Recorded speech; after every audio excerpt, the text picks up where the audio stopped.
నమస్తే, welcome to voice of people. నేను వర్మ. విశాఖ ఉక్కు ఆంధ్రుల హక్కు అని నినదించి సాధించుకున్న ప్లాంట్ ఇప్పుడు ప్రైవేటు హక్కుగా మారబోతుంది. కేంద్ర ప్రభుత్వ పెట్టుబడుల ఉపసంహరణ పథకాల్లో భాగంగా విశాఖ స్టీల్ ప్లాంట్లోనూ వాటాలు అమ్మేయబోతున్నారు. అయితే ఇక్కడ కొంత శాతం అమ్మేసి ప్రభుత్వ ఆధీనంలోనే ఉంచాలని అనుకోవడం లేదు. మొత్తంగా 100% వాటాలను ప్రైవేటుకు అమ్మేసి చేతులు ఎత్తేయబోతున్నారు. దీనికి సంబంధించిన కసరత్తు కూడా తుది దశకే చేరింది. కేంద్ర మంత్రివర్గం కూడా ఆమోదాన్ని తెలిపేసింది. విశాఖ ఉక్కుతో పాటు దాని అనుబంధ సంస్థల్లో కూడా పెట్టుబడుల ఉపసంహరణపై నిర్ణయం తీసుకునే అధికారాన్ని కేంద్ర ఆర్థిక శాఖ మంత్రి నిర్మలా సీతారామన్ నేతృత్వంలోని ప్రత్యామ్నాయ యంత్రాంగానికి అప్పగించారు. బలమైన మదుపరుల ఆసక్తి మేరకు అనుబంధ సంస్థల్లో పెట్టుబడుల ఉపసంహరణ విషయం నిర్ణయిస్తారు. ఏటా 6.3 మిలియన్ టన్నుల ఉత్పాదక సామర్థ్యం ఈ పరిశ్రమ సొంతం. 2017 నుంచి విశాఖ ఉక్కు భారీ నష్టాలతో నడుస్తుంది. 2019లో 96.71 కోట్ల లాభాన్ని సాధించినప్పటికీ మళ్ళీ 2020లో నష్టాల బాటలో నడిచిందని అధికార వర్గాలు చెబుతున్నాయి. ఇదే అంశంపై ఈనాటి వాయిస్ ఆఫ్ పీపుల్ కొనసాగిద్దాము. మనతో పాటుగా చర్చలో పాల్గొంటున్నారు తులసిరెడ్డి గారు, కాంగ్రెస్ ఏఐసిసి మెంబర్, సీనియర్ రాజకీయ నాయకులు మనతో పాటుగా లైవ్లోకి అందుబాటులోకి వచ్చారు. సత్యనారాయణమూర్తి గారు, సిపిఐ కార్యదర్శి కూడా మనతో పాటుగా లైవ్లోకి అందుబాటులోకి వచ్చారు. జి వెంకట్రావు గారు, ఐఎన్టీఈసి అధ్యక్షులు కూడా మనతో పాటుగా లైవ్లో జాయిన్ అయ్యారు. మరి కాసేపట్లో సుహాసిని ఆనంద్, బీజేపీ అధికార ప్రతినిధి కూడా మనతో పాటుగా లైవ్లోకి జాయిన్ అవబోతున్నారు. ముందుగా ఐఎన్టీయూసీ వెర్షన్ తీసుకుందాం. ఎందుకంటే స్టీల్ ప్లాంట్ తోటి పూర్తి స్థాయిలో కార్మికులకు సంబంధించి వాళ్ళు చేస్తున్న పోరాటాలు కానీ అసలు విశాఖలోని స్టీల్ ప్లాంట్ గురించి ఎన్ని ఉద్యమాలు జరిగి ఎంతమంది ప్రాణ త్యాగాల ఫలితం ఆనాటి స్టీల్ ప్లాంట్. కానీ ఆ స్టీల్ ప్లాంట్కి ఈరోజు రెక్కలు వచ్చే పరిస్థితి. దీనికి ప్రధాన కారణాలేంటి, మరి ఈ సంఘాలు దాన్ని ఏ రకంగా అడ్డుకుండే విధంగా ముందుకు సాగుతున్నాయి, వాళ్ళ మాట్లాడుకుందాం. వెంకట్రావు గారు, గుడ్ మార్నింగ్. చెప్పండి సార్. వెంకట్రావు గారు, ఏం జరుగుతుంది విశాఖ స్టీల్ ప్లాంట్ సంబంధించి చూస్తున్నాం, అది ప్రైవేటు పరం కాబోతుంది. ఈరోజు సుమారు 1,00,000 మందికి పైగే దానివల్ల ఎఫెక్ట్ అయ్యే పరిస్థితి కనిపిస్తుంది. చాలామంది ఉపాధి కోయే పరిస్థితి కనిపిస్తుంది. గతంలో స్టీల్ ప్లాంట్ కోసం పోరాటాలు చేసి ప్రాణత్యాగాలు చేసిన వాళ్ళకి ఇప్పటికీ కూడా వాళ్ళకి రావాల్సిన పరిహారాలు పూర్తిగా రాలేదని ఆందోళన చేస్తూనే ఉంటాయి మీ సంఘాలన్నీ కూడా. ఇప్పుడు వీటిలన్నిటికీ కూడా పూర్తిగా చెక్ పెట్టి ప్రైవేటు పరం వైపే కేంద్ర ప్రభుత్వం అడుగులు వేస్తుంది. ఏం చెప్తారు సార్? విశాఖపట్నం స్టీల్ ప్లాంట్ 1971లో శ్రీమతి ఇందిరాగాంధీ గారి శంకుస్థాపన చేసిన కోసం పెద్ద ఎత్తున పోరాటం జరిగింది. బి అమృతరావు గారు లాంటి వాళ్ళు అమరనిరాధ్యక్ష కూర్చోవడం, సుమారు 32 మంది ప్రాణాలు త్యాగం చేసిన తర్వాత 60 మంది ఎమ్మెల్యేలు రిజైన్ కూడా చేయడం జరిగింది ఆ రోజు. అవును. మరి శ్రీమతి ఇందిరాగాంధీ గారు పార్లమెంట్ లో ప్రకటించిన తర్వాత శంకుస్థాపన చేసి మరి సుమారు 26,000 ఎకరాలు ఈ ప్రాంతంలో భూమి తీసుకోవడం కూడా జరిగింది. అనేక మంది రైతులకి నామమాత్ర రేటుకి కేవలం 18,000 రూపాయలు మాత్రమే మరి పల్లానికి ఇచ్చి మెట్టకి కేవలం 2,000 రూపాయలతోటే సరిపెట్టారు. కానీ ఆ రోజు నుంచి ఈ రోజు వరకు ఉద్యమాలు నడుస్తూనే ఉన్నాయి. మరి అనేక మంది కన్స్ట్రక్షన్ లో కూడా అనేక మంది ప్రాణాలు కోల్పోవడం కూడా జరిగింది. కానీ విశాఖపట్నం స్టీల్ ప్లాంట్ మరి ఈ రోజు చాలా దినదినంగా రకరకాల ఇబ్బంది కూడా పడుతూనే ఉన్నాం. మేము మైన్స్ కోసం కూడా విశాఖపట్నం స్టీల్ ప్లాంట్ కి మైన్స్ ఇవ్వడం ద్వారా విశాఖపట్నం స్టీల్ ప్లాంట్ రక్షించుకోవచ్చు అని చెప్పి విశాఖపట్నం స్టీల్ ప్లాంట్ ఉన్నటువంటి అన్ని కార్మిక సంఘాలు కూడా పెద్ద ఎత్తున పోరాటాలు కూడా చేయడం జరిగింది. కానీ ఈ రోజు కూడా ఎవరైతే నిర్వాసితులు ఈ కంపెనీ కోసం భూములు ఇచ్చారో, ఇల్లులు ఇచ్చారో, వాళ్ళు ఎవరికి కూడా పూర్తి స్థాయిలో ఉపాధి కూడా ఇవ్వలేదు. కనీసం కాంట్రాక్ట్ లేబర్ గా కూడా ఉపాధి ఇవ్వలేదు. ఇంకా సగం మంది బయటే మిగిలిపోయారు. కానీ గతంలో కూడా అనేక ప్రభుత్వాలు వచ్చాయి. ప్రభుత్వాలు వచ్చినప్పుడల్లా కూడా మేము ఈ విశాఖపట్నం స్టీల్ ప్లాంట్ ని రక్షించండి అని చెప్పేసి కూడా అనేక సందర్భాల్లో ప్రతి గవర్నమెంట్ కూడా మొరపెట్టుకున్నాం. మరి పివి నరసింహారావు గారి టైంలో కొంత ప్రిపరేషన్ షేర్ కూడా చేశారు. కానీ ఈ రోజు ఉన్నటువంటి రాజకీయ నిర్ణయాలు చేయాలి తప్పితే ఇవాళ విశాఖపట్నం స్టీల్ ప్లాంట్ నష్టాలు వచ్చిందంటే మేము రా మెటీరియల్ కే ఎన్ఎండిసి ద్వారా మేము ఇనప ఖనిజం కొనుక్కుంటున్నాం. మరి మిగిలిన స్టీల్ ప్లాంట్ లో తీసుకునేటప్పుడు వాళ్ళకి ఓన్ మైన్స్ ఉండడం వల్ల వాళ్ళకి రా మెటీరియల్ కాస్ట్ చాలా తక్కువగా పడుతుంది. కానీ విశాఖపట్నం స్టీల్ ప్లాంట్ వచ్చేటప్పటికి మేము వేలాది రూపాయలు, సుమారు 5,000 రూపాయలు 6,000 రూపాయలు పెట్టి ఫర్ టన్ను కొనడం వల్ల మేము ఇవాళ కాస్ట్ ఆఫ్ రేట్ కూడా ఎక్కువ పడడం వల్ల మేము ఈ రకమైన ఇబ్బందులు కూడా పడుతున్నాం. కానీ ప్రభుత్వం తాలూకా సహకారం ఈ కర్మాగారం నిర్మాణం కోసం కేవలం 5,000 కోట్ల రూపాయల వరకే పెట్టుబడి అనేది సెంట్రల్ గవర్నమెంట్ పెట్టడం కూడా జరిగింది. మేము ఈ రోజుకే ఈ కంపెనీ ద్వారా రాష్ట్ర ప్రభుత్వాలకి, కేంద్ర ప్రభుత్వాలకి సుమారు 42,000 కోట్ల రూపాయలు అనేక ట్యాక్సుల రూపంలో కూడా ఇవాళ కేంద్ర ప్రభుత్వానికి, రాష్ట్ర ప్రభుత్వానికి కూడా ఈ విశాఖపట్నం స్టీల్ ప్లాంట్ చెల్లించడం జరిగింది. కానీ ఆ రోజు నుంచి మేము ఉద్యమాలు చేస్తున్నాం. బిఎఫ్ఆర్ అని చెప్పి వచ్చినప్పుడు ఉద్యమం జరిగింది. డిజన్వెస్ట్మెంట్ చేయడానికి కూడా ప్రయత్నం చేసేటప్పుడు ఆ రోజు ఉన్నటువంటి ప్రభుత్వాల దగ్గరికి పోవడం, ప్రభుత్వాలు మొరపెట్టుకునేటప్పుడు కాస్త రిలీఫ్ అనేది ఇవ్వడం జరిగింది. కానీ ఈ మధ్య కాలంలో విశాఖపట్నం స్టీల్ ప్లాంట్ తాలూకా భూములు పోస్కోకి ఇస్తామని చెప్పేసి కూడా ఒక నిర్ణయం జరుగుతుందని చెప్పి దానికి ఒక ఎంఓయూ కూడా విశాఖపట్నం స్టీల్ ప్లాంట్ యాజమాన్యం కేంద్ర ప్రభుత్వంలో కూడా ఒక ఎంఓయూ కూడా జరిగిందని చెప్పి బయటకు వచ్చిన వెంటనే మేము పెద్ద ఎత్తున అమరావతిలో కూడా పోయి అమరావతిలో పెద్ద ఎత్తున ఉద్యమం కూడా చేసాం. కానీ ఇవాళ పోస్కో అనే భూములు ఇవ్వడం అనేది కాకుండా మొత్తం విశాఖపట్నం స్టీల్ ప్లాంట్ నే మరి ఫర్సేల్ అని చెప్పి ఇవాళ మోడీ గారి ప్రభుత్వం నిర్ణయం తీసుకుందంటే మొత్తం విశాఖపట్నంలో ఉన్నటువంటి ప్రజలు కాకుండా కార్మికులు కానీ ఇక్కడ కాంట్రాక్ట్ ల్యాబ్లు కానీ వేలాది మంది ఇవాళ విశాఖపట్నం స్టీల్ ప్లాంట్ లో పనిచేస్తున్నారు. వాళ్ళ తాలూకా పరిస్థితులు కూడా తారుమారయ్యే ప్రమాదం కూడా ఉంది. ఎందుకంటే ఇవాళ విశాఖపట్నం స్టీల్ ప్లాంట్ ఇక్కడ రావడం వల్ల ఇవాళ విశాఖపట్నం నగరం పెరిగింది. ఈ నగరం కూడా ఇవాళ మెట్రో సిటీగా పెరిగిందంటే కేవలం దానికి పునాది విశాఖపట్నం స్టీల్ ప్లాంట్. దాంట్లో 18,000 మంది పర్మనెంట్ ఎంప్లాయీస్, కాంట్రాక్ట్ లేబర్ 15,000 మంది, ఇంకా ఇతర ఈ ట్రాన్స్పోర్టేషన్ కానివ్వండి, బ్యాంక్ ఎంప్లాయీస్ కానీ, టీచర్స్ కానీ, ఇలా రకరకాలుగా దీని మీద ఆధారపడి జీవించే వాళ్ళు లక్షలాది మంది ఈ రోజు దీని మీద ఆధారపడి బతుకుతున్నారు.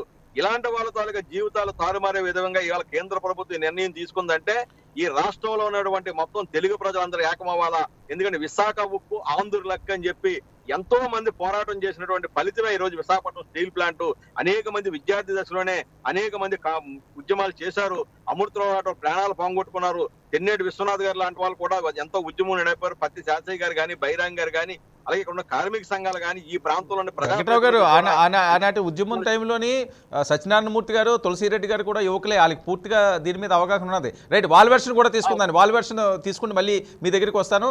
తులసిరెడ్డి గారు, 2020 నుంచి కూడా నష్టాల బాటలో ఇది నడిచిందని అధికార వర్గాలు చెప్తున్నాయి. అయితే ఇదే అంశంపై ముందుగా పోస్కోని వీళ్ళు రంగంలోకి దించారు. దక్షిణ కొరియాకు చెందిన ఈ సంస్థ నాణ్యమైన స్టీల్ను తయారు చేస్తుందని, విశాఖకు ఉక్కుకు చెందిన భూములు దానికి ఇవ్వడానికి ఒప్పందం చేసుకుందని తెలుస్తుంది. కార్మిక సంఘాలు వ్యతిరేకిస్తున్నా దీనిపై ముందడుగు వేసే పరిస్థితి. ఇప్పుడు ఏకంగా 100% వాటా ఇక్కడించాలని కూడా వీళ్ళు నిర్ణయించారు. కాగా ఒక 2 ఏళ్ళు మార్కెట్ బాగుంటే నష్టాలు రికవరీ చేసి మళ్ళీ లాభాల బాటలోకి వస్తామని, ప్రైవేటీకరణ చేయవద్దని, వాటాలు విక్రయించొద్దని కార్మిక సంఘాలు డిమాండ్ చేస్తున్నా ఇవన్నీ కూడా ఈరోజు ప్రభుత్వాలు పెడచెవిన పెట్టే పరిస్థితి. విశాఖ ఉక్కు ఆంధ్రుల హక్కు అనే నినాదం ఈరోజు భారతదేశంలోనే మారిపోయిన పరిస్థితి. కానీ అంత ఘన చరిత్ర ఉన్న ఆనాటి చరిత్రకి ఈరోజు వీళ్ళు తిలోదకాలు ఇచ్చే హక్కు వీళ్ళకి ఉందా? ఏం జరుగుతుంది? ప్లీజ్. ఇప్పుడు రాయలసీమలో ఒక సామెత ఉంది, అబ్బడు బావి దేవిస్తే కొడుకు పూడ్చాడంట. అంటే ఫాదర్ వచ్చేసి బావి దేవిస్తే కొడుకు వచ్చేసి పూడ్చేశాడని కాంగ్రెస్ ప్రభుత్వము 1971లో ఇందిరాగాంధీ గారు ప్రధానమంత్రిగా ఉన్నప్పుడు ఇది ఆంధ్రప్రదేశ్కు ప్రభుత్వ రంగంలో విశాఖ స్టీల్ ప్లాంట్ ఇస్తే 50 సంవత్సరాల తర్వాత 2021లో మోడీ గారు ప్రధానమంత్రిగా ఉన్నప్పుడు బీజేపీ కేంద్ర ప్రభుత్వం దీన్ని అమ్ముతా ఉంది. తర్వాత కొండ నాలుగు మందేసే ఉన్న నాలుగు ఊడిపోయినట్టుంది. మనము ప్రభుత్వ రంగంలో కడప జిల్లాలో శైల ఆధ్వర్యంలో ఇంకొక స్టీల్ ప్లాంట్ వస్తుంది. విశాఖ ఒకటి ఆల్రెడీ ఉంది రాష్ట్రంలో. విభజన చట్టం ప్రకారంగా షెడ్యూల్ 13 ప్రకారంగా వచ్చేసి కడప జిల్లాకు శైలి ఆధ్వర్యంలో ఇంకోటి వస్తుంది అనుకుంటే అది రాకపోగా ఉండింది పోతా ఉంది. తర్వాత కొట్టపుచూరులో ఎలక ఉందని కొట్టానికి అగ్గిపెట్టినట్టుంది. నష్టాల సాకు చూపించేసి మొత్తం ప్లాంట్కే ఎసురు పెడతానట్టుంది. నష్టాలకు కారణం వచ్చేసి ఇంతకుముందు సోదరులు చెప్పినట్టు ముందు మైన్స్, సొంత మైన్స్ అనేక ప్రైవేట్ స్టీల్ ప్లాంట్లకేమో సొంత మైన్స్ ఇచ్చారు, దీనికి సొంత మైన్ లేదు. అవును, పోనీ అది కూడా దాటి ఇప్పుడు ఉక్కు పరిశ్రమ అటు రాష్ట్ర వ్యాప్తంగా, దేశవ్యాప్తంగా, అంతర్జాతీయంగా బ్రహ్మాండంగా లాభాల బాటలో పయనిస్తా ఉంది. ఇప్పుడు యాజ్ ఆన్ టుడే స్టీల్ పరిశ్రమ వచ్చేసి టన్ను 50,000, 60,000 వచ్చేసి పోతుంది. బ్రహ్మాండంగా లాభాలు గడించే సమయంలో ప్రభుత్వ రంగంలో ఉండేదాన్ని ప్రైవేట్ రంగానికి వచ్చేసి అమ్మడం. అది ఎట్లా? ఒకవైపు ఆత్మనిర్భర్ భారత్ అంటూ, అంటే స్వావలంబన, స్వయం పాలన, స్వయం పోషణ అంటూ, మరొక వైపు వచ్చేసి ఒక విదేశీ కంపెనీకి, సౌత్ కొరియా కంపెనీకి, పోస్కోన్ కంపెనీకి అమ్మడం. అంటే జస్ట్ ఏదో సినిమా పాట ఉంది, ఆడువారి మాటలకు అర్థాలు వీరని. బీజేపీ చెప్పేది ఒకటి, ఒదిక్కో ఆత్మనిర్భర్ భారత్, మరొక వైపు పరాధీనత భారత్ చేస్తా ఉంది. అయినా ఇది ఒక విశాఖ ఉక్కు ఆంధ్రుల హక్కు అనేది ఒక పెద్ద నినాదం. ఇది జై జవాన్ జై కిసాన్ అని ఏ విధంగా లాల్ బహదూర్ శాస్త్రి గారి నినాదమో, గరీబీ హఠావో ఏ విధంగా ఇందిరాగాంధీ గారి నినాదమో, సబ్సిడీ బియ్యం ఏ విధంగా ఎన్టీఆర్ గారి నినాదమో, ఆ విధంగా విశాఖ ఉక్కు ఆంధ్రుల హక్కు అనేది ఇది కేవలం విశాఖకే కాకుండా ప్రజెంట్ ఉండే సీమాంధ్రకే కాకుండా ఈవెన్ కంబైన్డ్ సమైక్య ఆంధ్రప్రదేశ్ లోనే అన్ని జిల్లాల్లో ఇది తమది అని భావించి పోరాటం సాధించి ఎమ్మెల్యేలు రాజీనామాలు చేసి కొందరు ప్రాణత్యాగాలు చేసి సాధించుకునే దాన్ని ఈరోజు అమ్మడము అంటే ఆంధ్రుల ఆత్మగౌరవాన్ని అమ్మడమే, ఆంధ్రుల ఆత్మాభిమానాన్ని ఒక విదేశీ కంపెనీకి తాకట్టు పెట్టడమే. ఇది ఇంతకంటే వచ్చేసి అవివేకమైన చర్య, అన్యాయమైన చర్య, అవమానకర చర్య ఇంకోటి ఉండదు. దీని పర్యవసానాలు చాలా తీవ్రంగా ఉంటాయి. రైట్. సత్యనారాయణ మూర్తి గారు కూడా మనతో జాయిన్ అయ్యారు. నమస్తే సత్యనారాయణ మూర్తి గారు. సత్యనారాయణ మూర్తి గారు, మీకు వేరేగా చెప్పాల్సిన అవసరం లేదు. విశాఖ ఉక్కు కర్మాగార దాని చరిత్ర, దాని త్యాగ ఫలితాలు వేరే చెప్పాల్సిన అవసరం లేదు. ఎంతో ఈరోజు విశాఖకే ఒక మణిహారం.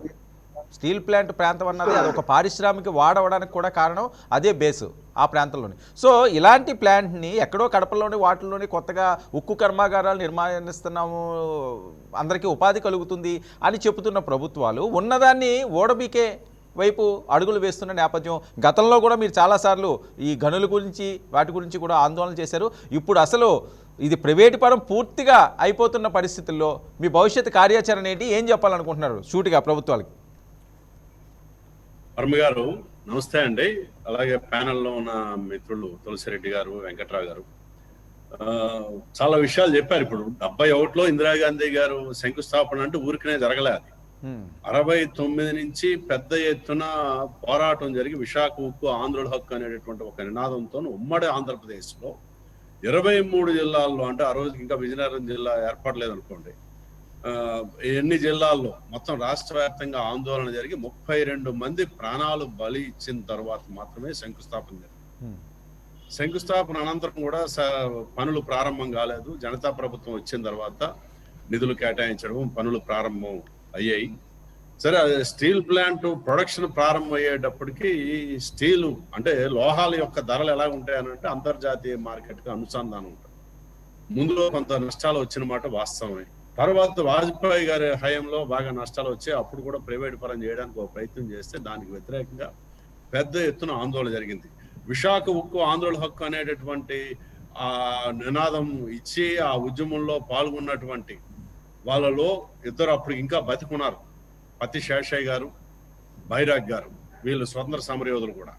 వాళ్ళిద్దరూ కూడా ఇక్కడ విశాఖ ఉక్కు ఉద్యోగులు, విశాఖ నగర ప్రజలు విశాఖ ఉక్కు ప్రైవేటీకరణకు వ్యతిరేకంగా జరిగిన ఆందోళనలో మేము జల సమాధి అవుతాము, జల సమాధి అవ్వడానికి కూడా మేము వెనుకాడమని చెప్పని సముద్రంలోని విశాఖ ఉక్కును పరిరక్షించాలని చెప్పని జల సమాధి కావడానికి ప్రయత్నం చేసినప్పుడు వాళ్ళని సరే పోలీసు వాళ్ళు అరెస్ట్ చేసి వాళ్ళ మీద కేసులు పెట్టి జైలుకి పెడితే మళ్ళీ ఉక్కు ఉద్యోగులే బెయిల్ ఇచ్చి బయటికి తీసుకొచ్చారు. ఆ తర్వాత ప్రభుత్వం కూడా ప్రైవేటీకరణ నుంచి వెనక్కి పోయింది.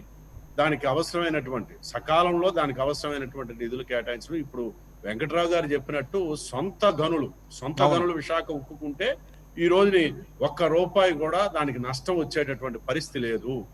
విశాఖ ఉక్కు ఏర్పాటు దగ్గర నుంచి డిమాండ్ ఉంది సొంత గనులు కేటాయించమని.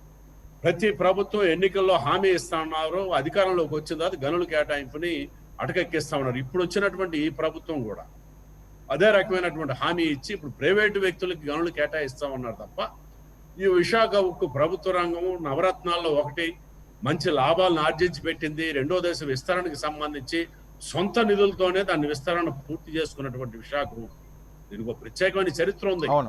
భారతదేశంలో సెయిల్ ద్వారానే మిగతా అన్ని స్టీల్ ప్లాంట్లు ఉంటే విశాఖ ఉక్కు మటుకు సపరేట్ ఎంటిటీ. దీని స్టాక్ యార్డులు కానివ్వండి, సేల్ యార్డులు కానివ్వండి, దీనికి సపరేట్. సెయిల్లో ఇది అంతర్భాగం కాదు. విశాఖ ఉక్కు నాణ్యత పరంగా చూసుకుంటే మిగతా వాటికన్నా మంచి నాణ్యత ఉంది. ఈరోజు మరింత మెరుగైన నాణ్యత పేరుతో పోస్కోతో ఒప్పందం చేశారు. ఆ ఒప్పందాన్ని కూడా మొట్టమొదటి వ్యతిరేకించింది సిపిఐగా. మేమే అక్కడ స్టీల్ ప్లాంట్లోనే ఆందోళన చేశాం, ఇక్కడ ఆందోళన చేశాం. ఇలా పోస్కో భారతదేశంలో తీర ప్రాంతంలోనే ఉక్కు కర్మాగారం పెట్టాలని చెప్పని ఒరిస్సా దగ్గర వాళ్ళు ప్రయత్నం చేస్తే అక్కడ దానికి వ్యతిరేకంగా సిపిఐఏ పెద్ద ఎత్తున ఆందోళన చేసి ఒరిస్సా నుంచి పోస్కోని తరిమి కొట్టారు. వాళ్ళు దేశం వదిలి వెళ్ళిపోతున్నటువంటి సమయంలో బీజేపీ నరేంద్ర మోడీ ప్రభుత్వం పోసుకొని తీసుకొచ్చి విశాఖ ఉక్కులో నాణ్యమైనటువంటి ఆటోమొబైల్ ఉక్కు ఉత్పత్తి చేయడం ద్వారా విశాఖ ఉక్కుకి మరింత ఖ్యాతి వస్తుంది అనేటటువంటి పేరుతోని పోస్కోతోని ఒప్పందం బలవంతంగా చేయించింది ఈ ప్రభుత్వం. పోస్కోతో ఒప్పందం చేయడం అని అంటే విశాఖ ఉక్కు తన ఉనికిని కోల్పోవడం తప్ప మరొకటి కాదని చెప్పి ఆ రోజు సిపిఐగా మేము ఆందోళన చేశాం. ఈరోజు సభ్యులు రాజీనామా దగ్గర నుంచి ఆ రోజున కూడా సిపిఐ ఈ ప్రతిపాదన చేసింది. సిపిఐ సిపిఎం పార్టీలకు చెందినటువంటి శాసనసభ్యులు 71 ముందు శంకుస్థాపనకు ముందు రాజీనామా చేయడం అన్నది జరిగింది. ఆ విధంగా ఏఎస్ఎఫ్ మొట్టమొదటి విశాఖ ఉక్కు ఆంధ్రుల హక్కు అని తిరుపతిలోని మహాసభలో ఆ నినాదాన్ని ఇచ్చి అక్కడి నుంచి రాష్ట్ర వ్యాప్త ఉద్యమం చేశారు. అందులోని తెన్నేటి విశ్వనాథం గారు లాంటి పెద్దలు వీళ్ళందరూ కూడా పాల్గొని వచ్చినటువంటి నేపథ్యంలో ఈరోజు నరేంద్ర మోడీ ప్రభుత్వం ఆత్మనిర్భర్ భారత్ అని చెప్పని స్వావలంబన ఈ పేర్లతోనే ఎఫ్డిఐ విదేశీ ప్రత్యక్ష పెట్టుబడులు 74% అన్ని రంగాల్లోకి తీసుకొస్తున్నారు. ఈరోజు పోస్కో అన్నది విదేశీ కంపెనీ.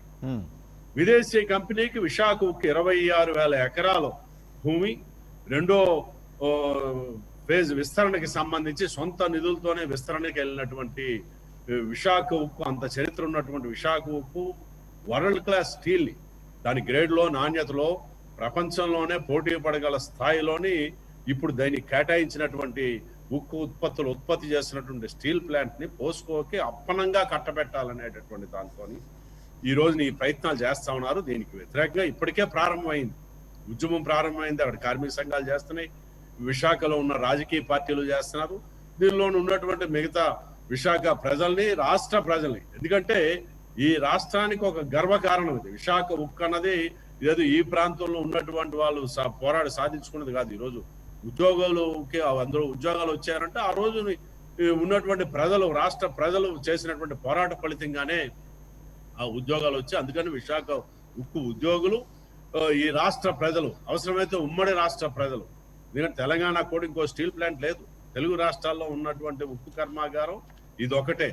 ఈ నేపథ్యంలో మొత్తం అందరినీ కదిలించి పెద్ద ఎత్తున ఈ ఉద్యమాన్ని మరింత విస్తృతం చేసి విశాఖ ఉక్కుని గతంలో ప్రైవేటీకరణకు ప్రయత్నం చేసినప్పుడు ఏ పద్ధతులు అయితే పోరాటం చేసి ప్రైవేటీకరణ విధానాలని, ప్రభుత్వ విధానాలను తిప్పుకొట్టామో ఆ పద్ధతుల్లోనే మరొకసారి ఆ రకమైనటువంటి పోరాటానికి సన్నిద్ధం అవుతాము.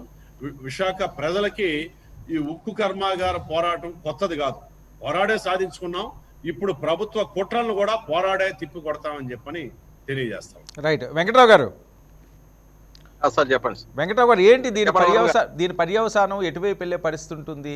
మీ కార్మిక సంఘాలన్నీ కూడా ఏం చెప్తున్నాయి? ఏ రకంగా మీ భవిష్యత్తు ప్రణాళిక చూస్తారు? ఎందుకంటే ఇది ఒకరోజు ఉద్యమం కాదు, ఆ ప్లాంట్ రావడానికే చాలా ఉద్యమాలైనవి. ముందుగా మీరు మాట్లాడినప్పుడు గత చరిత్ర మనం చూసుకుంటే ఎంతోమంది ప్రాణత్యాగాలు జరిగినాయి. ఆ తర్వాత కూడా చాలా ఉన్నాయి, సొంత గనుల విషయం అనేది, ఇంకోటి అనేది, రెగ్యులర్గా ఏయోటి ఇష్యూస్ జరుగుతూనే ఉంటాయి స్టీల్ ప్లాంట్కి సంబంధించి. ఇక ఫైనల్గా చూసుకుంటే ఇది పరాయి సొత్తు అయిపోయే పరిస్థితి, అక్కడ అగమ్య గోచరమైన పరిస్థితి. రాష్ట్ర విభజన నేపథ్యంలో ఆంధ్రప్రదేశ్కి ఉన్న ఒకే ఒక అద్భుతమైన ఆశాకిరణం లాంటిది ఆ స్టీల్ ప్లాంట్ అన్నది. ఆ వైబ్రేషనే వేరు.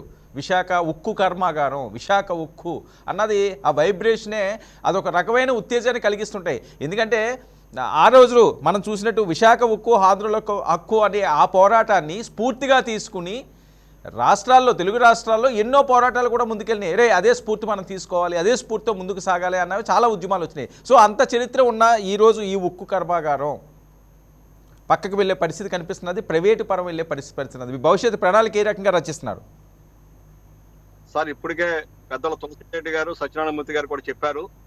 ఎందుకంటే చరిత్ర, విశాఖపట్నం స్టీల్ ప్లాంట్ చరిత్రే వేరు.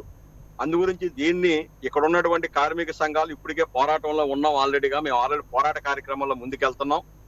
రేపు ఉదయం జీవీఎంసీ దగ్గర, విశాఖపట్నం నడిబొట్టినటువంటి జీవీఎంసీ దగ్గర వందలాదిగా వెళ్ళి రేపు ఒక పెద్ద ఎత్తున ధర్నా కూడా నిర్వహించాలని చెప్పేసి కూడా మేము నిర్ణయం తీసుకున్నాం.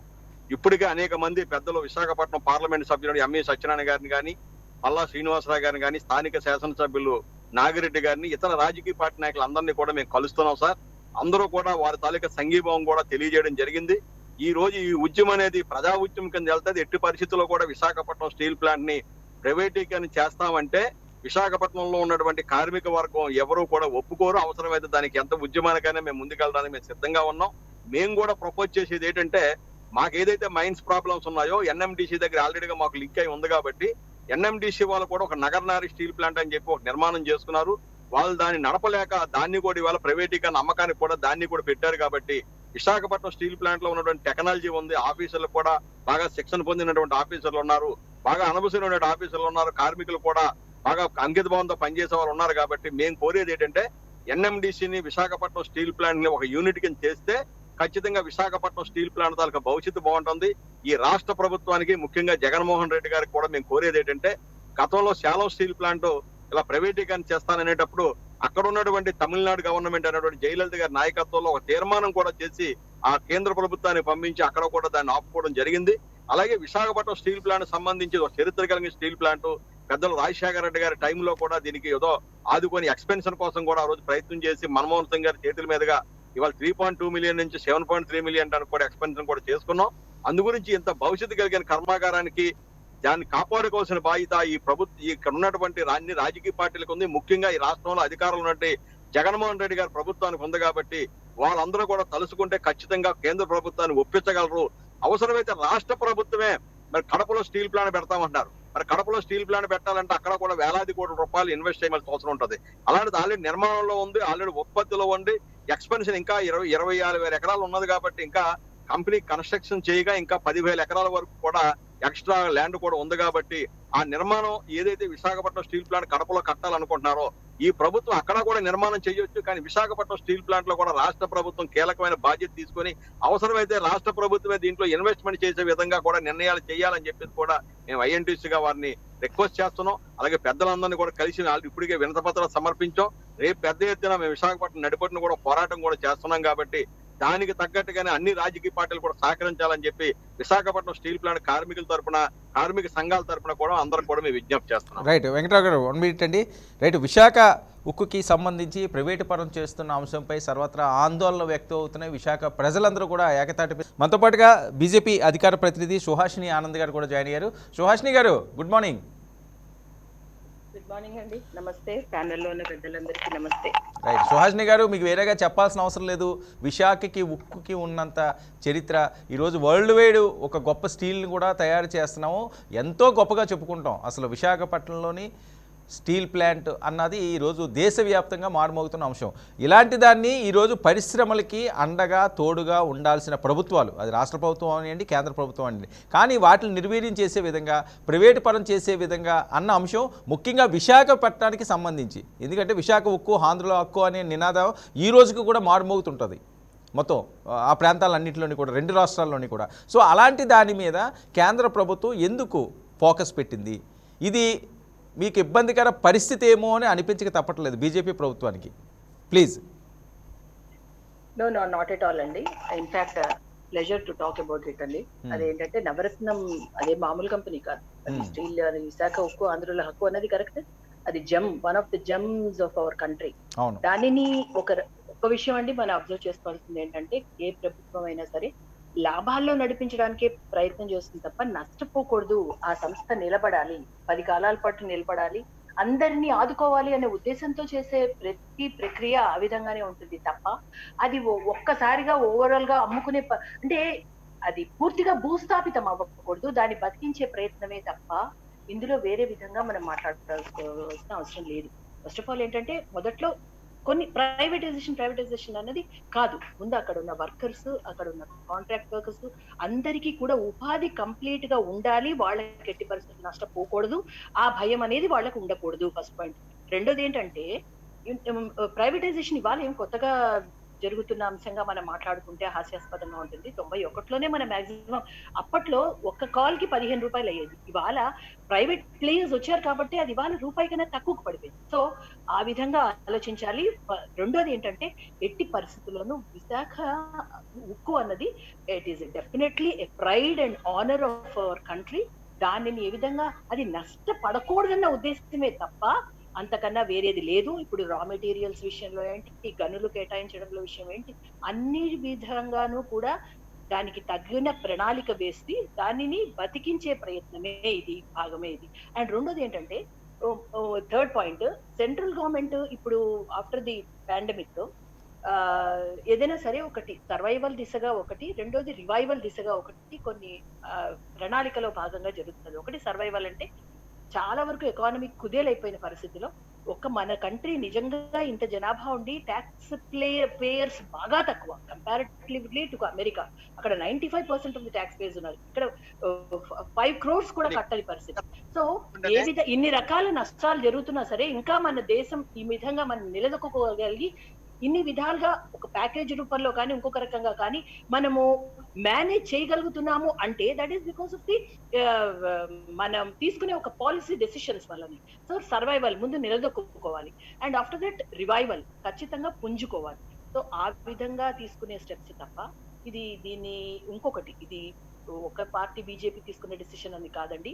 ఇది ఇవాళ ఒక నిపుణుల సలహా మేరకు all intellectuals of belonging to all parties people representatives గా తీసుకునే డెసిషన్స్ తప్ప ఎట్టి పరిస్థితుల్లోనూ వైజాగ్ ఉక్కుకి ఏ విధమైన అన్ని పార్టీలు కూడా మద్దతు ఇస్తున్నాయి ఈ విషయంలోని, అంతేనా? ఆల్ పార్టీ ఇంటెలెక్చువల్స్ అంటున్నది అంటే సింపథైజర్స్ ఉంటారు కదా. సో ఇది నిపుణుల డెసిషన్స్ మేరకు తీసుకునే ఒక డెసిషన్ తప్ప ఇది మా అందరి ప్రయత్నము దానిని బతికించాలి ముందుకు తీసుకెళ్ళాలి అనే తప్ప ఇప్పుడు ఒకటండి 47లో ఉన్నది 90లో ప్రివేల్ అవ్వట్లేదు కండిషన్స్, 90లో ఉన్నది ఇప్పుడు ప్రివేల్ అవ్వట్లేదు కండిషన్స్. సో ఎన్నో చేంజెస్ చూస్తున్నాం మనం, అది కూడా సదరు పెద్దలు అందరికీ తెలుసు, జరుగుతున్న విషయాలు తెలుసు, జరుగుతున్న పరిణామాలు తెలుసు. ప్రతి డికేడ్ ఇప్పుడు ఇంతకు ముందు డికేడ్ కి మారిపోయేవి ఇప్పుడు అసలు ఇయర్ టు ఇయరే వర్షన్సే మారిపోతున్నాయి. ఒకటి 1 అంటే ఇప్పుడు 2 అండ్ నెక్స్ట్ 3.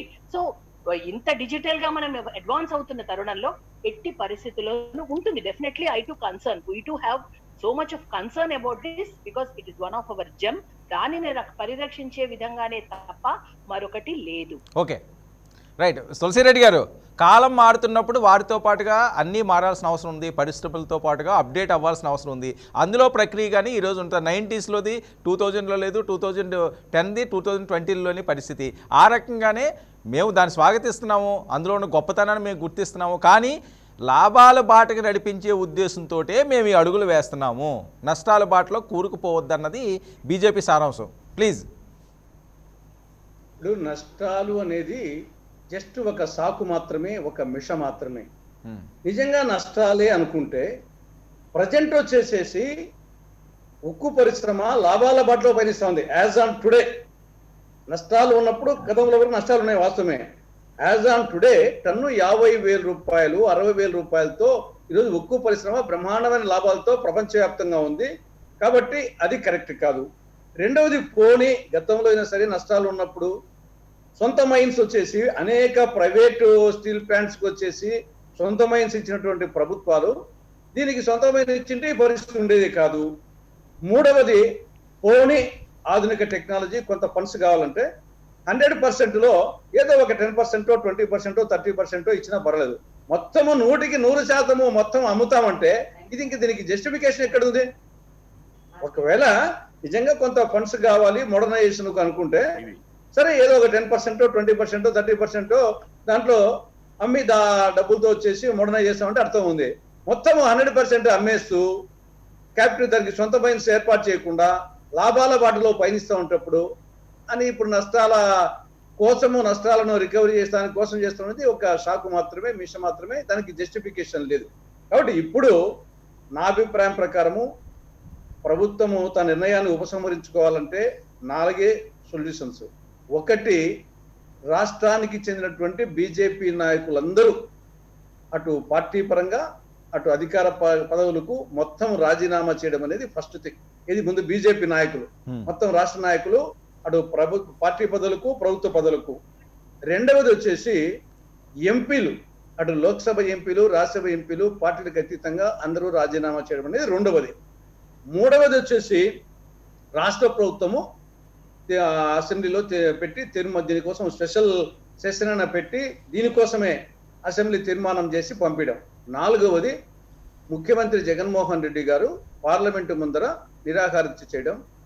ఎందుకంటే ఆ రోజు దీనికోసం కాదు మిగతా అనేక అంశాలు ఉన్నాయి. ఆ అంశాలప్పుడే మాకు 20 పైచులకు ఎంపీలు అండి కేంద్రం మెడలు వంచి సాధిస్తామని చెప్పారు.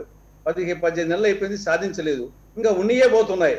కాబట్టి జగన్మోహన్ రెడ్డి గారు ఇప్పటికైనా సరే ఇంకా తన పందాను మార్చుకొని ఇంకా హస్తినలో దోస్తి ఆంధ్రప్రదేశ్లో కుస్తీ, అక్కడ కయ్యం, అక్కడ నెయ్యం, ఇక్కడ కయ్యం అనే పద్ధతి మాని రాష్ట్ర ప్రయోజనాల కోసము ఆయనకు వచ్చేసి ఒక స్టెప్ ముందుకు వేసి పార్లమెంటు ముందర ఆయన నిరాకరించ చేయాల్సిన అవసరం ఉంది నా అభిప్రాయం. రైట్. సత్యనారాయణమూర్తి గారు, అది బీజేపీ వెర్షన్కి సంబంధించి మీ సజెషన్ ఏంటి? దీన్ని ఆపాలి అంటే సుహాసిని గారు చాలా అద్భుతంగా సమర్థించుకోవడానికి ప్రయత్నం చేస్తున్నారు. ఇది ఒక పక్కన ప్రైడ్ అంటున్నారు.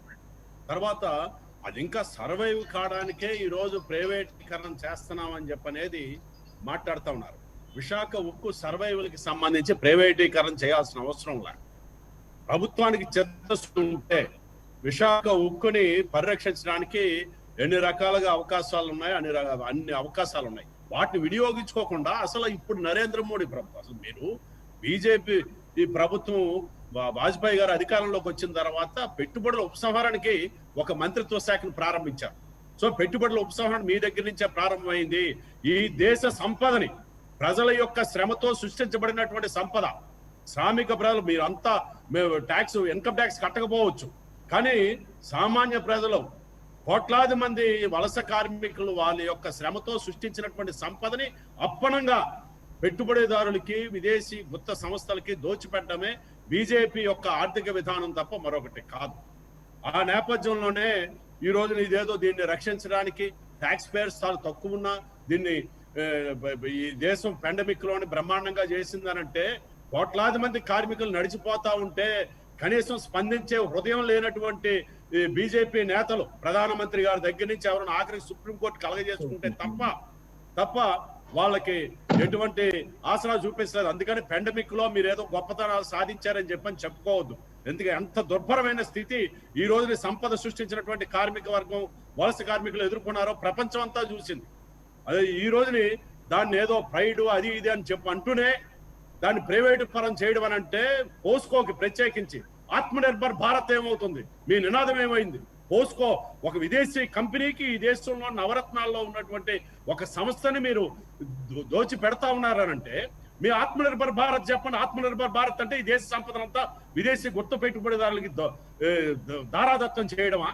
అదే విధంగా ఈ రోజున ప్రైవేట్ రంగంలో ఉన్నటువంటి పరిశ్రమలు ఎవరైతే పెట్టుబడిదారులు పరిశ్రమలు పెడుతున్నారో వాళ్ళు లక్షల కోట్ల రూపాయల అప్పులు తీసుకొని బ్యాంకుల దగ్గర నుంచి ఆ అప్పులు తిరిగి చెల్లించకుండా ఎగ్గొట్టి పోతా ఉంటే వాటిని మాఫీ చేస్తున్నారు. ప్రభుత్వ రంగ సంస్థలు వాటి అవసరాల కోసం అప్పుకి వెళ్తే నీ దగ్గర ఆ క్యాపిటల్ లేదు, నీ గ్యారంటర్ కావాలని చెప్పని ప్రభుత్వ రంగ సంస్థలు ఇబ్బంది పెడుతున్నటువంటి విధానం ఈ రోజు నీ ప్రభుత్వం అవలంబిస్తా ఉంది. మీరు ఒక్కటే అనిల్ అంబానీని సంకనేసుకొని తిరుగుతున్నారు కదా, రాఫెల్ డీల్ ఆయనకి అప్పచెప్పారు కదా, బ్రహ్మాండంగా హెచ్ఏఎల్ కన్నా అనిల్ అంబానీ అయితే బ్రహ్మాండం నిన్న కాక మొన్న పెట్టిన కంపెనీ, ఆ కంపెనీ ఎటువంటి ఒక బోల్టు నట్టు కూడా ఉత్పత్తి చేయని కంపెనీకి మీరు రాఫెల్ కాంట్రాక్ట్ ఇచ్చారు కదా. మరి వాళ్ళేమో ఈరోజు దివాళా తీశారు. వేల కోట్ల రూపాయలు బ్యాంకులకు ఎగ్గొడితే ఆయన నాకు నా దగ్గర వేసుకున్న బట్టలు తప్ప డొక్కు కారు తప్ప ఏమీ లేదని లండన్ కోర్టుకి వెళ్ళి చెప్పి వ్యక్తికి ఏ విధంగా మీరు రాఫెల్ కాంట్రాక్ట్ ఇచ్చారు? ఆయన ఈ రోజు బ్యాంకులకు ఎగ్గొడితే ఆయన మీద చర్య తీసుకోవడానికి ఎందుకు మీరు ముందుకు రాలేకపోతున్నారు? మీకు చేత కాదు. ప్రైవేటు వ్యక్తులకి దేశ సంపదను దోచిపెట్టడానికి బీజేపీ ముందుంది తప్ప ప్రభుత్వ రంగ సంస్థని పరిరక్షించి తద్వారా ఈ దేశానికి, ఈ దేశ సంపదని మరింత అభివృద్ధి చేయాలి. మీరు ప్రైవేటు పెట్టుబడిదారులకు దోచిపెట్టడం కాదు, ఈ దేశ సంపదను ఉత్పత్తి చేస్తున్నటువంటి సామాన్య ప్రజానీకం యొక్క కష్ట సుఖాలని చూసుకోవాలి, వాళ్ళని పరిరక్షించాలి అనేటటువంటి దృక్పథం ఏ కోసాన బీజేపీకి నేతలకు కానివ్వండి, ఈరోజు ఈ ప్రభుత్వానికి, నరేంద్ర మోడీ గారి ప్రభుత్వానికి లేవన్నది స్పష్టం అవుతా ఉంది. ఎంత సమర్థించుకోవడానికి చూసినా అది సమర్థన ఏ పద్ధతుల్లోనే రాదు. మీ దోపిడీదారులంతా మీ పక్కన ఉన్నారు. అనిల్ అంబానీ దగ్గర నుంచి అందరూ ప్రజల సొమ్ముని బ్యాంకుల నుంచి లూటీ చేసి ఎగ్గొట్టి దివాళా బోర్డులు తిప్పినటువంటి వాళ్ళందరూ మీ పక్కనే ఉన్నారు. వాళ్ళ ప్రయోజనాల కోసమే మీరు పనిచేస్తా ఉన్నారు. ఈ రోజు విశాఖ స్టీల్ కి ఏం కావాలండి? ఏం దానికి అవసరమైనటువంటి డబ్బులు ఇవ్వడానికి ఏమి ఇబ్బంది వచ్చింది? ఏ బ్యాంక్ గ్యారంటీ ఇవ్వలేరు మీరు? ప్రభుత్వం ఇస్తే సర్వైవ్ కాలేదు. అసలు సొంత గనులు కేటాయిస్తే చాలు. సొంత గనులు కేటాయిస్తే మీరు ఒక్క రూపాయి కూడా అదనంగా ఇవ్వాల్సిన అవసరం లేదు. ప్రైవేటు వ్యక్తులకి ఈ గనులందరినీ, అంటే సహజ సంపద, ఈ దేశ ప్రజల భవిష్యత్తు ప్రధానికంది, భవిష్యత్తు తరాలది కూడా సహజ సంపద అన్నది. దాన్ని ఇష్టం వచ్చినట్టు కొల్లగొట్టుకోవడానికి మీరు ప్రైవేటు వ్యక్తులకు దారాదత్తం చేస్తున్నప్పుడు ఒక ప్రభుత్వ రంగ సంస్థ తన కాళ్ళ మీద తను నిలబడడానికి అవకాశం ఉన్నటువంటి ఆ సంస్థకి సొంత ఉక్కు గనులు కేటాయిస్తే చాలు. మీరు ఇంక ఏమీ చేయాల్సినటువంటి అవసరం లే, అదనంగా డబ్బులు కూడా పెట్టుబడి పెట్టాల్సినటువంటి అవసరం లే. అది తన కాళ్ళ మీద నిలబడి ఈ దేశానికి ఇప్పుడు 5 కోట్ల రూపాయలు ఎంతంటే 5,000 కోట్ల పెట్టుబడి పెడితే 42,000 కోట్లు ఈ ప్రభుత్వానికి పన్నుల రూపంలో చెల్లించినటువంటి సంస్థ. అంటే ఎంత వచ్చింది? లాభాలు ఒకటే చూస్తున్నాం. మీరు గత నెల చూడండి, గత నెల 200 కోట్ల లాభం వచ్చింది విశాఖ ఉక్కుకి. గత నెల 200 కోట్ల లాభం వచ్చింది. మీరు ఈ పద్ధతిలోనే కొనసాగితే మొత్తం నష్టాలన్నీ పోయి ఒక సంవత్సరంన్నర కాలంలో మళ్ళీ పూర్తిగా తన సొంత డబ్బులతో 3వ ఫేజ్ విస్తరణకు కూడా పోవడానికి అవకాశం ఉన్నటువంటి సంస్థని పోస్కోకి కట్టబెడతా ఉంటే ఆత్మనిర్భర్ భారత్ అని చెప్పని ఈ ప్రజలు అంత తెలివి మాలినోళ్ళు. వీళ్ళకేమి మేము నినాదాలు ఇచ్చి నరేంద్ర మోడీ గారు బ్రహ్మాండంగా ఒక్క సంవత్సరం ఒక్క నినాదం ఇచ్చి ఈ దేశాన్ని అమ్మి పారేస్తా ఉంటే వీళ్ళు ఎప్పుడు ఏమి అనకుండా ఉంటారని చెప్పని అనుకుంటే ఈరోజు ప్రజలు ఆ స్థితిలో లేరు. మీరు అందుకనే ఏం జరుగుతుందో తెలుసు ఢిల్లీ సరిహద్దుల్లో. రేపు అదే దేశవ్యాప్తంగా జరగాలని చెప్పి అనుకుంటే బీజేపీ వాళ్ళు ఇదే పద్ధతిని కొనసాగించండి. లేదు ఇప్పటికైనా మేము ప్రజల యొక్క అభిప్రాయాన్ని లేకపోతే ఈ దేశ భవిష్యత్తుని దృష్టిలో పెట్టుకొని పోవాలంటే స్టీల్ ప్లాంట్ పరిరక్షించండి. స్టీల్ ప్లాంట్ పరిరక్షించడం మీరు ఏమి చేయాల్సిన పనులు, సొంత గనులు కేటాయించండి చాలు. మీరు ఏ నిపుణులు, అన్ని రాజకీయ పార్టీల్లో ఉన్నటువంటి మేధావులందరూ చెప్పారు స్టీల్ ప్లాంట్ ప్రైవేట్ పరం చేయమని. ఒక్క మేధావుని చెప్పండి, సిపిఐ నుంచి ఒక్క మేధావు ఉన్నాడేమో వాళ్ళకి చెప్పాడేమో మీరు ప్రైవేట్ పరం చేస్తే బ్రహ్మాండంగా ఉంటుందని చెప్పని. మీరు కాబట్టి ఈ పద్ధతిలో, ఎందుకంటే ఎన్రాన్ కంపెనీ మన దేశంకి వచ్చిన తర్వాత మహారాష్ట్రలోనే మొట్టమొదట దానికి స్వాగతం పలికారు కదా. విదేశీ ప్రత్యక్ష పెట్టుబడుల పేరుతోని వాళ్ళు దివాలా తీసి వెళ్ళిపోతే ఎవరు నష్టపోయారంటే ఈ దేశంలో బ్యాంకులు నష్టపోయాయి. అమెరికన్ బ్యాంక్ ఏమి $1 నష్టపోలే. ఈ దేశంలో బ్యాంకుల నుంచి వాళ్ళు అప్పులు తీసుకొని ఈ దేశంలోనే పెట్టుబడి పెట్టి లాభాలు వస్తే వాళ్ళ దేశానికి తీసుకొని పోతున్నారు, నష్టాలు వస్తే ఈ బ్యాంకులకి ఎగ్గొట్టి వెళ్ళిపోతున్నారు. రేపు పోస్కో అయినా అదే పరిస్థితి. ఏమి పోస్కో విదేశాల నుంచి ఏమి డబ్బులు లేదు, ఈ దేశంలో బ్యాంకుల నుంచి అప్పులు తీసుకుంటారు. లాభాలు వచ్చినంత కాలం లాభాలు తీసుకొని పోతారు, లాభాలు పోగానే వెళ్ళిపోతారు. రెండోది, ఇప్పుడు మీరు దీన్ని నిలబెట్టడం కోసం ఒక్క నిమిషం వరం గారు, దీన్ని నిలబెట్టడం కోసమే మేము ప్రయత్నం చేస్తున్నాం అంటున్నారు కదా, ఉద్యోగులను కాపాడడం కోసమే ప్రయత్నం చేస్తున్నాం అంటున్నారు కదా. విఆర్ఎస్ స్కీమ్ ఎందుకు పెట్టారండి? ఈ రోజు స్టీల్ ప్లాంట్ లో విఆర్ఎస్ స్కీమ్ ఎందుకు ఇంట్రడ్యూస్ చేయాలని చెప్పని ఆలోచన చేస్తున్నారు. స్టీల్ ప్లాంట్ ఉద్యోగులు యొక్క ఉద్యోగాల పరిరక్షణ కోసమే ఈ రోజు ఈ ప్రభుత్వం కట్టుబడి ఉంటే విఆర్ఎస్ స్కీమ్ ఎందుకు పెట్టాలి? అంటే ఉద్యోగులను తొలగించి డౌన్ సైడ్ చేసి తక్కువ మంది ఉద్యోగులతో ఇస్తేనే ప్రైవేట్ కంపెనీలు ఏవైనా తీసుకుంటాయి. అందులో బహుళ జాతి కంపెనీలు, విదేశీ కంపెనీలు తీసుకుంటాయి. వాళ్ళకి ఎంతమంది అవసరం లా, వాళ్ళందరినీ ఇంటి ఇళ్ళకు పంపించడానికి విఆర్ఎస్ స్కీము ఎందుకు కావాలి? ఇప్పుడు శుభ్రంగా దానికి సొంత గనులు కేటాయిస్తే ఒక్కడికి విఆర్ఎస్ చెప్పాల్సిన పనిలే. ఇంకా అదనంగా వాళ్ళే ఉపాధి కల్పించేటటువంటి పరిస్థితి ఉంటుంది. ఆ వైపు కాకుండా ఇలాంటి దొంగ మాటలు చెప్పి చేసేవన్నీ దొంగ పనులు. ఏమండి, మీరు నోట్ల రద్దు తర్వాత ₹1 నల్లధనాన్ని వెనక్కి తెచ్చారా? రాలా? జిఎస్టీ పేరుతోని రాష్ట్రాలు ఈరోజు గగ్గోలు పెడతా ఉన్నాయి కదా, ఆదాయాలు పోయి ఏమైనా అదనంగా వచ్చిందా? ఎన్ని ఎంఎస్ఎంఈలు మూతపడ్డాయి? మీరు 20 లక్షల కోట్ల ప్యాకేజీ ప్రకటన చేశారు. నిపుణులు చెప్పారు, ఆర్థిక నిపుణులు, మేం కాదు, ఆర్థిక నిపుణులు చెప్పారు. అందులో 1,00,000 కోట్లు తప్ప ఇంకొక రూపాయి అదనంగా రాలా. ఇదంతా బోగస్, ఇదంతా బోగస్ అని చెప్పని. రేపు ఈ పద్ధతుల్లోనే బీజేపీ వాళ్ళ యొక్క వాదనలు ఉంటే వాళ్ళకి దేశభక్తి ఇవన్నీ లేవు. ఏదో మతం పేరుతో ఇంకో పేరుతో భావోద్వేగాలు రెచ్చగొట్టి ఈ దేశాన్ని విదేశాలకు అమ్మడం తప్ప మరొక లక్ష్యం లేకుండా ఈ రోజు నరేంద్ర మోడీ గారి ప్రభుత్వం పనిచేస్తుంది. చాలా దురదృష్టకరమైనటువంటి స్థితిలో ఈ రోజు ఈ దేశ పరిస్థితి ఉందని చెప్పని భావిస్తాం. రైట్. సుహాసినానంద్ గారు, మీకు తులసిరెడ్డి గారు కూడా ఒక సజెషన్ చేశారు. ఎట్టి పరిస్థితుల్లోని స్టీల్ ప్లాంట్ జోలికి వస్తే మరో మహా ఉద్యమం ఉప్పెనలా ఎగిసి పడుతుంది. దాని జోలికి మీరు రాకుండా ఉండాలంటే కొన్ని పాటించాలి. ఒకటి, మీ రాష్ట్రంలో ఉన్న బీజేపీ నాయకులందరూ కూడా స్వచ్ఛందంగా రాజీనామాలు చేసి దాన్ని వ్యతిరేకించాలి. లేదంటే జగన్మోహన్ రెడ్డి గారు అసెంబ్లీలో తీర్మానం పెట్టాలి. లేదంటే వాళ్ళు ఎంపీలతోటి అక్కడ కేంద్రం మీద ఒత్తిడి తీసుకొచ్చి రావాలి. ఇవి అంశాలు. లేదు మేము ఈ రకంగానే ముందుకు వెళ్తాము, ప్రైవేటు పరం వైపే దాన్ని ఇంకా పెంపొందించడానికి ఆ ఉత్పత్తులను మేము ప్రైవేటు పరంపరకి వెళ్తామంటే ఈరోజు ఢిల్లీలో జరుగుతున్న ఆందోళనల కంటే ఎక్కువగా ఈ ప్రాంతాల్లోని కూడా జరుగుతుంది. అది మీకు ఇబ్బందికర పరిస్థితి అని చెప్పి వీళ్ళు మాట్లాడే పరిస్థితి ఏంటి, ఏం చేద్దాం అనుకుంటున్నారు?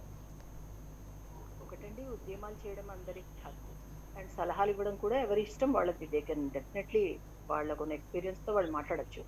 కానీ ఇప్పుడు పెద్దలు మాట్లాడినప్పుడు ఇది వారు మాట్లాడేది చాలా వాళ్ళకి అన్ని తెలుసు. But I don't know why they are picking up such points. Ambani Adani పెంచి పోషించింది ఎవరండి? కాంగ్రెస్ వాళ్ళు కదా. రాహుల్ గాంధీ ఇనాగ్రేట్ చేశారు కదా నీరవ్ మోడీ డైమండ్ షాప్ ని. ఫోన్ కాల్స్ మీద వేల కోట్లు వెళ్ళిపోయాయి కదా బ్యాంకింగ్ సెక్టర్స్ ని. ఇవాళ కుదేలైపోయి కొన్ని వేల కోట్లు వెనక్కి తీసుకురాలేని, ఎక్కడికి వెళ్ళిపోయాయో తెలియని పరిస్థితుల్లో ఏర్పడి కుళ్ళిపోయిన సమాజాన్ని కాస్తైనా పైకి తీసుకొచ్చేటట్టు చేయొచ్చు ప్రయత్నంలో భాగమే ఇది తప్ప 19లో ఉన్న స్పీచ్లు ఇప్పుడు ఇస్తే ఏం లాభం అండి? కొంచెం వెనక్కి తిరిగి బీఆర్ఎస్ ఎందుకంటారు ఏంటండి అసలు? కొందరు బాబోయ్ మేము పని చేయలేకపోతున్నాం, మా పిల్లలు సెటిల్ అయిపోయారు, మేము we want to go out, మేము కొంత రెస్ట్ తీసుకుందాం అనుకుంటున్నాం, మేము బయటకు వెళ్ళే వాళ్ళకి అవకాశంగా అనుకోవచ్చు కదా. ఎందుకు మీరు ఒక సైడే ఆలోచిస్తున్నారు? అంటే ఎంతసేపు వాళ్ళని పట్టుకుని వాళ్ళని పీడించేసి వాళ్ళు పనులు చేయలేని వాళ్ళకి BRS is a golden scheme and ఊరికే పంపించేస్తాం అనుకుంటున్నారా? వాళ్ళకి వెళ్ళాలంటే ఎంత గోల్డెన్ హ్యాండ్ షేక్స్ ఉంటాయో తెలుసా? వాళ్ళకి ఎన్ని బెనిఫిట్స్ ఉంటాయో మీకు తెలుసా? ఏం మాట్లాడుతున్నారండి? ఇంత ఎక్స్పీరియన్స్ ఉన్న వాళ్ళు మీరు. బీఆర్ఎస్ అన్నది ఊరికేనే ఎవరు నష్టతో ఎవరు పంపించేయరు, బలవంతంగా ఎవరిని తొయ్యరు. Just make it a point. BRS అన్నది వాలంటరీగా వాళ్ళంతట వాళ్ళు మాకు చాలు, మేము ఇంకా ఉద్యోగం చేసే పరిస్థితి వద్దు అనుకున్న వాళ్ళకు కూడా అవకాశం ఇవ్వరా? అలా బలవంతంగా మెడల్ నొక్కి కూర్చోబెడతారా? కాంగ్రెస్ అడ్డగోలుగా విభజించేసినట్టు ఆంధ్ర రాష్ట్రాన్ని దానికన్నా గొప్ప పనులు చేశారు కదా. ఇవాళ ఎందుకు ఇన్ని ప్రశ్నలు ఇన్ని గొంతులు వేస్తున్నాయి? ఇవాళ మేము ఒకటే చెప్తున్నాం, ఎట్టి పరిస్థితుల్లోనూ విశాఖ ఉక్కు ఎంప్లాయీస్ కి నష్టం జరగదు, ఎంప్లాయీస్ కి నష్టం జరగకుండానే ఇటువంటి ప్రణాళికలు తీసుకొస్తున్నాము అంటే అర్థం కాకుండా మాట్లాడితే ఎలాగండి? ఏదో రాజకీయ సంభాషణ. ఇక్కడ ఒకటండి, అంత ఫూలిష్ గా ఎవరు చెయ్యరు. ఒకటి విత్ ప్రాపర్ అనాలిసిస్. ఇప్పుడు ఒకటి 90 కోట్లు లాస్ట్ ఇయర్ 2020 ఏమండి? ఇంతకు ముందు 1000 కోట్లు ప్రాఫిట్ లో నడవాల్సిన సంస్థ లాసెస్ 2015 నుంచి వచ్చి తర్వాత మళ్ళీ మధ్యలో 100 కోట్లు 50 కోట్లు లాభము. అది కాదు, ఇంకా లాభాలు రావాలి. స్టీల్ ప్లాంట్ ఎంప్లాయీస్ కి లాభం రావాలి. ఆ జెమ్ ని మనం నిలబెట్టుకోవాలి. ఆ విధంగా పాజిటివ్ గా ఆలోచించండి. 91లోనే మనం ప్రైవేటైజ్ చేశాం, ఆ విషయం గుర్తు పెట్టుకోండి అందరూ. ఎందుకంటే ఇవాళ కూడా మన వైజాగ్ లో కూడా bale was taken over by HAL. Definitely ఒక కంపెనీ నుంచి ఇంకో కంపెనీ. అండ్ మీకు తెలిసి ఇవాళ స్టీల్ ప్లాంటే కాదు, కొన్ని సంస్థల్లో ఏవైనా ఆర్గనైజ్డ్ గా ఒక పేపర్ పెడితే ఇంకా ఎంత టైం పడుతుందో అది శాంక్షన్ అవ్వడానికి, ఎక్కడెక్కడ ఏ విధంగా ఆగిపోతుందో, అసలు స్పీడప్ ఎక్కడైనా అవుతుందా? అసలు ఎక్కడైనా ఒక వర్క్ కానీ ఒక పని కానీ స్పీడప్ అయి ఎదరికి వెళ్తుందా? వెళ్ళలేని పరిస్థితి.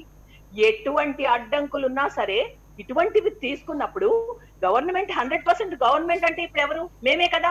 మా చేతుల్లో ఉంటే మాకు ఇంకా లాభమే కదా. ఎందుకు ఇటువంటివి ఆలోచిస్తాము? నేను అన్నది ఏంటంటే ఇక్కడ ఇంకొకళ్ళని విమర్శించాలని కాదండి, దయచేసి ఎవరు అలా అనుకో. ఏదైనా ఒక డెసిషన్ తీసుకుంది అంటే గవర్నమెంట్ అంటే దానికి కొంచెం ఒక డెవలప్మెంటల్ దిశగానే తప్ప. నేను ఒకటే చెప్పాను, ఇవాళ 91 నుంచి ఫ్రీ ట్రేడ్ అయిపోయిందండి. ఏం నష్టపోయాము అంటున్నా నేను. ఏం నష్టపోయాము? ఇంకా వర్కర్స్ కి ఎంప్లాయీస్ కి షేర్స్ వస్తాయి, షేర్స్ పెరుగుతాయి, వాళ్ళ ఇన్కమ్ పెరుగుతుంది, ఎఫిషియన్సీ పెరుగుతుంది, వాళ్ళకి ఇంకా బోనస్ పెరుగుతాయి, పర్క్స్ పెరుగుతాయి, పెరుగుతాయి. 90లో భాషణలు స్పీచెస్ ఇప్పుడు ఇస్తూ కూర్చుంటే ఏంటండి ఇవాళ అసలు ఎలా వెళ్తోందండి ప్రపంచం? 1 మినిట్ అండి సుహాసిని గారు, ఎందుకంటే వెంకట్రావు గారు ఇక్కడే ఉన్నారు, INTEC అధ్యక్షులు ప్రెజెంట్. ఇప్పుడు వెంకట్రావు గారు మాట్లాడే ముందు ఒక్క నానిగారు ఒక్క నిమిషం. సుహాసిని గారు చెప్పిన వాటిలో వెంకట్రావు గారు ఆన్సర్ చేయాల్సినవి చాలా ఉన్నాయి. నేను ఒక్కటి తప్పుకుంటాను. ఇప్పుడు విశాఖపట్నమే ఉదాహరణ తీసుకుందాం. హిందుస్థాన్ జింక్ వాజ్పేయి గారు ప్రభుత్వం ఉన్నప్పుడే దాన్ని ప్రైవేట్ పరం చేశారు. ఈ రోజు జింక్ ఫ్యాక్టరీ మూసారు. కాబట్టి అక్కడేం ఉద్యోగులకు భద్రత రాలేదు, ఉపాధి అదనంగా పెరగల, దాన్ని మూసి పారేశారు. మీ పార్టీ నాయకుడే, మీ పెట్టుబడిదారుడు మీ పార్టీ వాడే అనిల్ అగర్వాల్ వేదాంత గ్రూప్ తీసుకొని ఏం చేశారు? ఈరోజు జింక్ శ్మశానంలాగా తయారైంది. అది దాన్ని ఏమో రియల్ ఎస్టేట్ చేసుకోవడానికి ప్రయత్నం చేస్తున్నారు. ఉద్యోగులకు ఏమైనా మంచి జరిగిందా, న్యాయం జరిగిందా? అందుకని ఎన్ని అనుభవాలతోనే మాట్లాడుతున్నాం. మీరే ఇందాక చెప్పారు 90ల నాటి పరిస్థితి వేరు, 60ల నాటి పరిస్థితి వేరు. మీరే రోజు మరి అప్పుడు ఆ తప్పులు చేశారు, ఇప్పుడు ఈ తప్పులు చేశారు మాట్లాడకండి. ఆ రోజు నా కండిషన్ ప్రకారం వాళ్ళు చేశారని చెప్పని ఒప్పుకోవాలి. మీరు అన్న దాని ప్రకారం మీరు ఏవైనా మాట్లాడవచ్చు. దాన్ని ఏదైనా విమర్శిస్తే మళ్ళీ వీళ్ళు వెనక నుంచి వీళ్ళు మాట్లాడుతున్నారు అని చెప్పని మాట్లాడతారు. అది సరైనది కాదు. వెంకట్రావు గారు మాట్లాడతారు, చూడండి. వెంకట్రావు గారు బీఆర్ఎస్ స్కీమ్కి సంబంధించో లేకపోతే ఈరోజు స్టీల్ ప్లాంట్లో ఉద్యోగస్తులకు సంబంధించో మీకు ఏమన్నా దీని మీద ఉన్న అబ్జెక్షన్ ఏంటి, లేకపోతే అబ్జెక్షన్స్ లేవా? ప్లీజ్. సరే, మేడం గారు, సుహాసిని మేడం గారు మరి అవగాహనతో మాట్లాడుతున్నారో అవగాహన లేక మాట్లాడుతున్నారో తెలియదు కానీ విశాఖపట్నం స్టీల్ ప్లాంట్ పరిస్థితులు కొన్ని అవగాహన చేసుకోవాలి మేడం గారు కూడా. అంటే సత్యనారాయణమూర్తి గారు చెప్పారు, మనకు ఎదురుగుంటా హిందుస్థాన్ జింక్ విశాఖపట్నంలోనే ఒక ఫేమస్ కంపెనీ హిందుస్థాన్ జింక్ అనేది కొన్ని వందలాది మంది ఉద్యోగం చేసేవారు. మరి అక్కడ కూడా దాన్ని ప్రైవేటీకరణ చేసేటప్పుడు విఆర్ తీసుకొచ్చారు, సిఆర్ తీసుకొచ్చారు, లాస్ట్కి దాన్ని తీసుకెళ్లి వేదాంత గ్రూప్కి అప్పచెప్పారు. పోనీ ఇవాళ ప్రైవేట్ కంపెనీగా ఉందండి అక్కడ. వాళ్ళంతా కూడా మొత్తం స్క్రాప్ కింద మొత్తం అంతా కూడా కంపెనీ అంతా అమ్మేసి మొత్తం అంతా కూడా ఇవాళ రియల్ ఎస్టేట్ చేసుకోవడం కోసం అని చెప్పి అక్కడ పరిస్థితి తయారైంది Hindustan zinc company. Visakhapatnam steel ప్లాంట్కి వచ్చేటప్పటికి కార్మికులే కష్టపడి లాభాలు సంపాదించుకొని ఇవాళ విశాఖపట్నం స్టీల్ ప్లాంట్ ఎక్స్పెన్షన్ కూడా చేసుకోవడం జరిగిందండి. ఎందుకంటే 3.2 మిలియన్ నుంచి ఇవాళ 7.3 మిలియన్ అయ్యిందంటే ప్రభుత్వం నుంచి ఎటువంటి పెట్టుబడి లేదు ఇందులో. కేవలం విశాఖపట్నం స్టీల్ ప్లాంట్ తాలూకా సంపాదించుకున్న లాభాలతోటి బ్యాంకుల దగ్గర అప్పులు తీసుకొని ఇవాళ ఎక్స్పెన్షన్ చేసుకున్నాం 7.3 మిలియన్ టన్కి. గవర్నమెంట్ తాలూకా నిర్ణయాల వల్ల ఇవాళ కంపెనీలు లాస్ అవుతుంది తప్పితే కార్మికులు కష్టపడకపోవడం వల్ల కానీ కార్మికుల తాలూకా ఎఫిషియన్సీ లేకపోవడం వల్ల మాత్రం కాదండి ఇది. ఎందుకంటే విశాఖపట్నం స్టీల్ ప్లాంట్ కి కనీసం బయట ప్రైవేట్ వ్యక్తులకి ఎంతో మందికి లక్షలాది కోట్ల రూపాయలు అప్పులు ఇస్తుంటారు. మరి విశాఖపట్నం స్టీల్ ప్లాంట్ యాజమాన్యం ఈ కంపెనీ నిర్వహణ కోసం కానివ్వండి, లేకపోతే ఎక్స్పెన్షన్ లో ఖర్చు పెట్టిన దాని డబ్బుల గురించి కానివ్వండి, కొంత అవసరం కొలిది బ్యాంకులకు అప్పులు వెళ్తే బ్యాంకుల నుంచి కూడా ఇవాళ గవర్నమెంట్ గ్యారంటీ ఇవ్వని పరిస్థితి ఏర్పడ్డదండి. ఆ రకమైనటువంటి ఇబ్బందుల వల్ల ఈరోజు విశాఖపట్నం స్టీల్ ప్లాంట్కి వచ్చింది. కానీ మేము ఎక్కడ కూడా ఆపరేషనల్ ప్రాఫిట్స్ కూడా వస్తున్నాయండి. లాస్ట్ మంత్ డిసెంబర్ నెలలో సుమారు మేము 2,200 కోట్ల రూపాయలు టర్న్ ఓవర్ చేస్తే సుమారు 200 కోట్ల రూపాయల వరకు లాభాలు ఆర్జించాం. అంటే ఆపరేషన్ లో ఎక్కడా కూడా మాకు లాసెస్ లేవు. కేవలం ఏదైతే మనం అప్పు తీసుకొచ్చామో గవర్నమెంట్ ని సపోర్ట్ లేకపోవడం వల్ల బ్యాంకుల దగ్గర తీసుకున్నటువంటి అప్పు వల్ల మేము వడ్డీలు కడుతున్న వల్ల సంవత్సరానికి సుమారు 800 కోట్ల రూపాయలు మేము వడ్డీ రూపంలో కడుతున్నాం. రా మెటీరియల్ కి మేము డబ్బులు ఖర్చు పెడుతున్నాం. రా మెటీరియల్ కూడా ఇతర స్టీల్ ప్లాంట్ల కంటే ఎక్కువగా మేము డబ్బులు ఖర్చు పెట్టడం వల్ల మాకు ఈ ఇబ్బంది అనేది కలుగుతుంది తప్పితే విశాఖపట్నం స్టీల్ ప్లాంట్ లో ఉన్నట్టు కార్మికులు చాలా మంది రిటైర్ అవుతున్నారు, కొత్తగా చనిపోతున్నారు. వాళ్ళ ప్లేస్ లో కొత్త రిక్రూట్మెంట్ కూడా లేదండి. ఉన్న మ్యాన్ పవర్ తోటే 3.2 మిలియన్ టన్ ఉత్పత్తి చేసినటువంటి ఎంప్లాయీసే ఇవాళ 7.3 మిలియన్ టన్ ఉత్పత్తి చేయడానికి కూడా సిద్ధంగా ఉన్నారు. అది కాకుండా బీజేపీ ప్రభుత్వానికి విశాఖపట్నం స్టీల్ ప్లాంట్ లో ఉన్నటువంటి ల్యాండ్ మీద కన్ను పడ్డదండి దీని మీద. ఎందుకంటే ఇక్కడ 10,000 ఎకరాల వరకు ఇంకా మిగిలి భూమి ఉంది. కంపెనీ కన్స్ట్రక్షన్ అవగా క్వార్టర్స్ కట్టగా 10,000 వరకు ఉంది. ఈ భూమిని ఎలా ఎవరికి అప్పచెప్పాలన్న దాని మీద ప్రయత్నం చేస్తూ మరి దానికి పోసుకునే దానికి అడ్డం తగులుతున్నాం. కాబట్టి మొత్తం విశాఖపట్నం స్టీల్ ప్లాంట్ లో నష్టాలు వచ్చాయనే ఉద్దేశంతో అమ్మేస్తే ఇది మొత్తం అందరూ కూడా ఉపయోగపడుతుంది, ఈ ల్యాండ్ కూడా ఉపయోగపడుతుంది అనే ఆలోచనలోనే ఈ ప్రభుత్వం నిర్ణయం తీసుకున్నట్టుగా మాకు అనిపిస్తుంది. ఎట్టి పరిస్థితుల్లో విశాఖపట్నం స్టీల్ ప్లాంట్ లో అలాంటి ఆలోచన కానీ చేస్తే మాత్రం ఇక్కడ కార్మికులందరూ కూడా ప్రాణత్యాగానికైనా సిద్ధంగా ఉన్నారు. ఎంత పోరాటానికైనా ఇవాళ రైతులు ఉద్యమం చేస్తున్నారు. సుమారు 2 నెలలుగా ఉద్యమం చేస్తుంటే కనీసం వాళ్ళని కాన్ఫిడెన్స్ లో తీసుకోకుండా అన్నం పెట్టే రైతన్న కూడా రోడ్డు మీద నిలబెట్టినటువంటి బీజేపీ ప్రభుత్వం ఈ రోజు మళ్ళీ విశాఖపట్నం స్టీల్ ప్లాంట్ లో ఆ రకమైన నిర్ణయాలు జరిగితే మొత్తం తెలుగు ప్రజలు ఈ ప్రభుత్వం మీద తిరగబడతారు. ఖచ్చితంగా సరైనటువంటి బుద్ధి చెప్తారు. ఈ రోజు విశాఖపట్నంలో ఉన్న బీజేపీ నాయకులు ఎవరైతే ఉన్నారో వాళ్ళు కూడా ఒకసారి ఆలోచన చేయాలి.